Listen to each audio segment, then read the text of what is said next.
আমরা সকলেই জানি প্রতিসারি পাত সীমান্ত হলো যেখানে দুটি পাত পরস্পরের বিপরীত দিকে সরে যায়। এখন আমরা দেখে নেই এই প্রতিসারি পাত সীমান্তে কি কি সাগর, মহাসাগর ও সামুদ্রিক শৈলশিরা সৃষ্টি হয়েছে। তোমরা এই ছবিতে লক্ষ্য করো, এদিকে রয়েছে ইউরেশীয় ও আফ্রিকা পাত এবং এদিকে রয়েছে উত্তর আমেরিকা ও দক্ষিণ আমেরিকা পাত। এই দুটি পাত ক্রমশ পরস্পরের বিপরীত দিকে সরে যাওয়ার ফলে এই মিডল বরাবর একটি মহাসাগরের সৃষ্টি হয়েছে। এই সাগরটির নাম হলো আটলান্টিক মহাসাগর। এবং এই আটলান্টিক মহাসাগরেই ইংরেজি অক্ষর এসের মতো দেখতে একটি শৈলশিরা সৃষ্টি হয়েছে। এই শৈলশিরাটির নামই হলো মধ্য আটলান্টিক শৈলশিরা। এখন তোমরা লক্ষ্য করো, এই আফ্রিকা পাত ও আরবীয় পাত সরে গিয়ে, অর্থাৎ এই হলো আফ্রিকা পাত আর এখানে হলো অবস্থিত আরবীয় পাত। এই দুটি পাত ক্রমশ সরে গিয়ে এই মিডিল বরাবর যে সাগরের সৃষ্টি হয়েছে, এই সাগরটিকে বলা হয় লোহিত সাগর।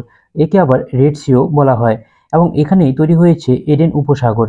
আর এই যে এডেন উপসাগর রয়েছে, এই এডেন উপসাগরকে কিন্তু গালফ অফ এডেনও বলা হয়ে থাকে।